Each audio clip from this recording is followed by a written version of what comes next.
ఈరోజు ఇంత పెద్ద దేశంలో ఒక క్యాస్ట్ని కమ్యూనిటీ మనం టార్గెట్ చేస్తే ఏమైనా జరగరాని జరిగితే ఏ మిలిటరీ ఏ ఆర్మీ కూడా కంట్రోల్ చేయలేని పరిస్థితి. సెక్యులర్ కంట్రీలో అందరూ కూడా స్వేచ్ఛగా జీవించే హక్కు ఉండాలి. ఇప్పుడు కూడా మళ్ళా మాట్లాడిన గౌరవ ప్రధానమంత్రి గారు మేము ముస్లిం రిజర్వేషన్ ఎత్తేస్తామని. మీరు ఒకసారి సచార్ కమిటీ వేసినప్పుడు ముస్లింలలో దళితులతో పాటు దళితుల కంటే ఎక్కువ పేదవాళ్ళు కూడా ఉన్నారన్ను. వాళ్ళందరూ భారతీయులే. ఎస్సీ ఎస్టీలకు బీసీలకు కులగణన ఈ విధంగా ఇవాళ రాహుల్ గాంధీ తీసుకొని ఇంకా కూడా రిజర్వేషన్ పెంచాలనుకుంటే పెంచు. ఈ ఉన్న రిజర్వేషన్ తీసేయాలని తీసుకొచ్చి ఇవాళ మీ ఓటు బ్యాంక్ రాజకీయాలను పెంచుకునే విధంగా దాని విధంగా మాట్లాడడం కూడా తప్పని చెప్పి ఇవాళ బీజేపీ అమిత్ షా మోడీ ఎవరు మాట్లాడి అదే మాట్లాడదు. ఎందుకంటే అది తీసేస్తా అంటే ఇందులో ఓట్లు వస్తాయండి. ఇది పద్ధతి కాదు. ఇది అన్ఎంప్లాయ్మెంట్ని ఏ విధంగా తీర్చాలి? దేశాన్ని మేక్ ఇన్ ఇండియా అన్నాం, ఎక్కడ పోయింది అది? ఇప్పుడు కాంగ్రెస్ పార్టీ హయాంలో కట్టిన నాగార్జున సాగర్, బాగ్రా నంగల్, శ్రీశైలం లాంటి డ్యాములు ఎక్కడ పోయినాయి? ఎక్కువ డ్యామ్ అయినా కట్టినా ఒక ఇరిగేషన్ గురించి ఆలోచించినావా? ఎల్ఐసి, రైల్వేలు. ఎల్ఐసి అంటే ఇలా పేదవాడు ధైర్యంగా దాని సంపాదనలో 4 రూపాయలు దాచిపెట్టుకుంటే నా సేఫ్ కూడా ఉంటుందని చెప్పి ఆలోచించే ఎల్ఐసిని స్థాపించిన కాంగ్రెస్ పార్టీ ఆ రోజు జవహర్లాల్ నెహ్రూ పంచవర్ష ప్రణాళికతో పాటు ఒక ప్లాన్లో భాగంగా చేస్తే 40 కోట్ల మంది డిపాజిట్దారులు ఇవ్వాలి. మధ్యలో చూసినాం మనం సహారా కుంభకోణం, శారదా స్కాము, అగ్రి గోల్డ్లు. ప్రైవేట్ ఇన్వెస్ట్ చేసుకుంటే ఎక్కడ పోతుంది చెప్పండి? గవర్నమెంట్ సంస్థ అయితే నీ పెట్టిన పైసకు ఇంట్రెస్ట్తో సహా ధైర్యంగా నీకు ఎప్పుడంటే అప్పుడు తీసుకోవచ్చు. దాన్ని కూడా ప్రైవేటైజ్ చేస్తున్నాం. ఇవన్నీ ఎక్కడ రాకుండా మనకు తీసుకొచ్చి దేవుణ్ణి ముందు పెడుతున్నాం. ఎవరి మతాన్ని వాళ్ళు, నేను హిందువుని, దేవుని ముక్తా, రాముని ముక్తా, హనుమంతుని ముక్తా, దేవాలయాలు కట్టిస్తా, చర్చిలు కట్టిస్తాం, మసీదులు కట్టిస్తాం, ఈద్గాలు కట్టిస్తాం. ముస్లింలు వాళ్ళ గౌరవాన్ని వాళ్ళ అలాని ప్రార్థిస్తారు. బైబిల్ వాళ్ళు, క్రిస్టియన్స్ వాళ్ళని జీసస్ని ప్రార్థిస్తారు. కానీ కొత్తగా తీసుకొచ్చి నేను చెప్పేది లేక, అందుకనే కేసీఆర్ గారి గురించి 1-2 మాటల్లో చెప్పి ఆ తర్వాత మీకే ఛాన్స్ ఇస్తాను. ఎందుకంటే మోడీ గారి గురించి చరిత్ర మీ అందరికీ తెలుసుగా. ఇప్పుడు కూడా మళ్ళా మోడీ 3వ ఎన్నికలు జరిగింది. 3వ ఆయన 400, 250, 300 వచ్చి ప్రధానమంత్రి అయితే 2029లో ఎన్నికలు ఉండవు. భారతదేశంలో ఎన్నికలు అనేవి ఉండవు. రష్యా లాగా, చైనా లాగా 30 ఏళ్ళు అధికార పార్టీ రాసుకుంటారు. వాళ్ళ ఎన్నికలే ఉండవు. 10 ఏళ్ళు దేశాన్ని మొత్తం కూడా ఇవాళ నిరుద్యోగం బారిన పడి రైతులని ఢిల్లీ చలిలో ఎండలో 700 మంది రైతులు చనిపోతే ఆ తర్వాత క్షమాపణ చెప్పిన తర్వాత యూపీలకు పోయినప్పుడు రైతుల గిట్టుబాటు ధర పండించిన పంట డబల్ చేస్తాను దాని గురించి ఎక్కడ మాట్లాడాడు? అందుకని ఈరోజు సెక్యులర్ పార్టీ అయిన ఇండియా కూటమిని గెలిపించాలనే నా రిక్వెస్ట్ మీ ద్వారా, మీడియా ద్వారా. ఎందుకంటే ఇలాంటి పాలకులు వస్తే ఎన్నికలు పెట్టకుండా రాజ్యాంగాన్ని మార్చేసుకుంటూ వాళ్ళంతలో వాళ్ళే రాజులుగా కొనసాగుతారు. మళ్ళా రాజ్యాధిక ఎందుకంటే రాజుల కాలంలో వచ్చే విధంగా నడుస్తుంది. ఎందుకంటే ఒక మతాన్ని 20-25 కోట్ల జనాభా ఉన్న ముస్లింల రిజర్వేషన్ తీసేస్తానని నువ్వు ఎన్నికల ప్రచారం 3 నెలలు రోజు మాట్లాడితే వాళ్ళు భారతీయులే కదా, వాళ్ళని ఎంత ఇబ్బంది పెట్టినట్టు?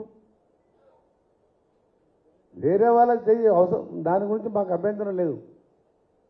కానీ ఇవాళ సెక్యులర్ కంట్రీలో వాళ్ళు భారతదేశం కోసం కొట్లాడి ఆర్మీలో ఉండి ఎంతోమంది ముస్లింలు కూడా చనిపోయిండ్రు. ఎందుకు ఈ విధంగా మీరు ఓట్ల కోసం, అధికారం కోసం 25 కోట్ల జనాభా రేపు రోడ్ల మీదకి వస్తే ఏమవుతుంది? ఇలాంటి మంచిది కాదు. అందుకనే ప్రజలందరూ విజ్ఞప్తి చేస్తున్న సెక్యులర్ పార్టీ అయిన కాంగ్రెస్ పార్టీని తెలంగాణలో కనీసం మేము అనుకున్నది 14-15 సీట్లు గెలవాలని, గెలుస్తామని కూడా నమ్మకం ఉన్నది. మా టార్గెట్ 15. అని 14 వరకు రావాలని వస్తాయని కూడా నమ్మకం ఉన్నది.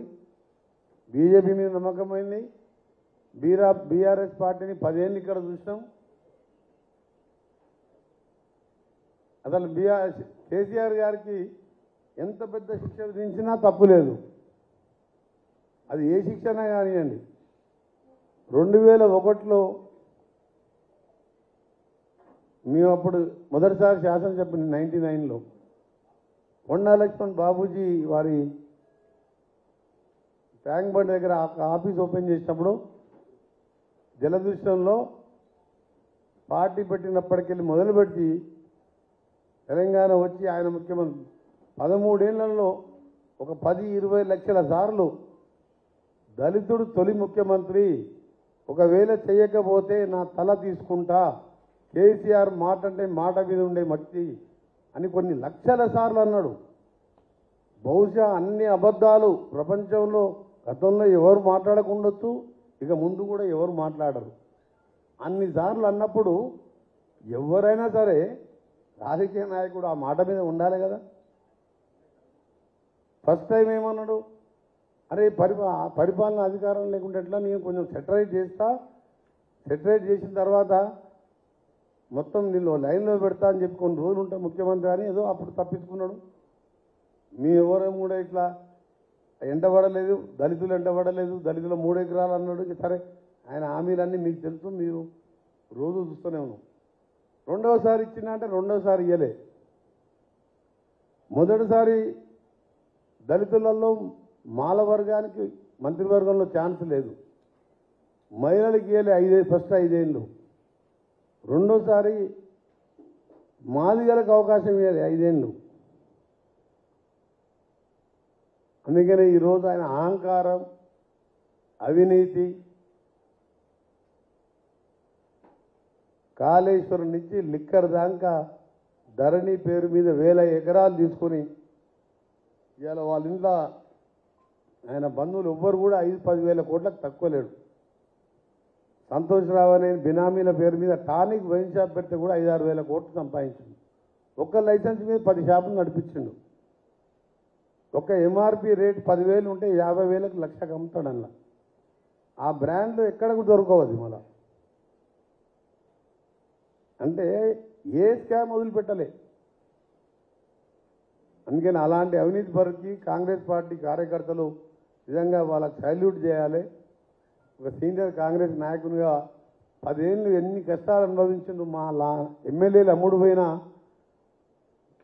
కేసులు పెట్టినా, భూములు గుంజుకున్నా, కొట్లాడి మన కాంగ్రెస్ పార్టీని గెలిపించినందుకు మీడియా ద్వారా కూడా నా కాంగ్రెస్ పార్టీ వీర సైనికులకు సల్యూట్ చేస్తున్నాం. ఎందుకంటే ఆయన ఏమనుకుంటే దొంగలు, లంగలు, దోసుకున్న వాళ్ళు, అవినీతి పనులు ఎంతమందికి టికెట్ ఇచ్చినా అందరికి సిట్టింగ్ ఎమ్మెల్యే టికెట్లు ఇచ్చి మనిషికి 40 కోట్లు ఇచ్చి పంపించిండు. ఆయన ప్రజలు, తెలంగాణ ప్రజలు ఎంత చైతన్యవంతులంటే రజాకారులను తరిమి కొట్టిన వీర వనితలున్న పుట్టిన గడ్డ ఇది. రావి నారాయణ రెడ్డి వారు లాంటి వాళ్ళు మొట్టమొదటిగా గలమెత్తింది మా భువనగిరి జిల్లా మీదకెళ్ళే. అలాంటి వారి ముందు ఈ రజాకారో పెద్ద లెక్క కాదు కాబట్టి మన బుద్ధి చెప్పిన ఎన్నికల్లో. అందుకనే కనీసం 2-3 స్థానాలను డివైడ్ తెచ్చుకోవాలి అని చెప్పి ఏదో బస్సు యాత్రను బయలుదేరి కాంగ్రెస్ పార్టీ మీద, ముఖ్యమంత్రి మీద 10 ఏళ్ళు ముఖ్యమంత్రి చేసిన వాడు ఇష్టం ఉన్నట్టు మాట్లాడుతున్నాడు.